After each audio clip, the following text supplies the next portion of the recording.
கொழும்பு, கம்பஹா, களுத்துறை, கண்டி, மாத்தறை, காலி, ரத்தினபுரி மற்றும் குருநாகல் ஆகிய மாவட்டங்களிலிருந்தே நோயாளர்கள் பதிவாவதாக தேசிய டெங்கு ஒழிப்பு பிரிவின் சமூக வைத்திய நிபுணர் பிரஷீலா சமரவீர தெரிவிக்கின்றார்.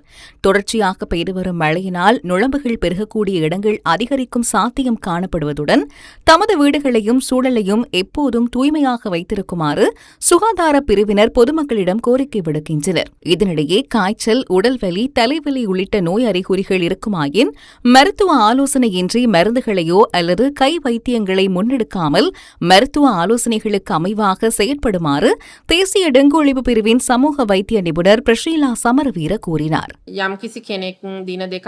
ஒருவருக்கு 2 நாட்களாக காய்ச்சலுடன் உடல்வலி, தசைவலி, தலைவலி, வாந்தி, குமட்டல் உள்ளிட்ட நோய் அறிகுறிகள் இருக்குமாயின் வேறு மருந்துகளை பயன்படுத்த வேண்டாம். அதாவது பலவிதமான கை வைத்தியங்களை பயன்படுத்தி அதன் பின்னர் நோய் தீவிரமடையும் சந்தர்ப்பத்தில் பெருந்திரளான நோயாளிகள் வைத்தியசாலைகளுக்கு வருகை தருகின்றனர். காய்ச்சலை குறைப்பதற்கு பாராசிட்டமால் மருந்தை மாத்திரமே பயன்படுத்த வேண்டும். டெங்கு காய்ச்சல் மற்றும் டெங்கு குருதி பெருக்கு காய்ச்சல் என 2 வகையான நோயாளர்கள் இருக்கின்றனர்.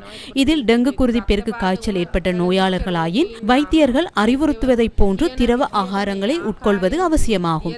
வேறு கை வைத்திய வகைகளை பயன்படுத்துவதால் இந்த நோய் மேலும் தீவிரமடையக்கூடும்.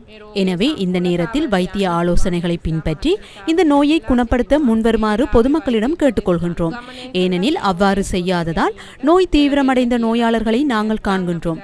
அதனால் பொதுமக்கள் இந்த அறிவுறுத்தல்களை பின்பற்றுமாறும் நாம் கோரிக்கை விடுக்கின்றோம்.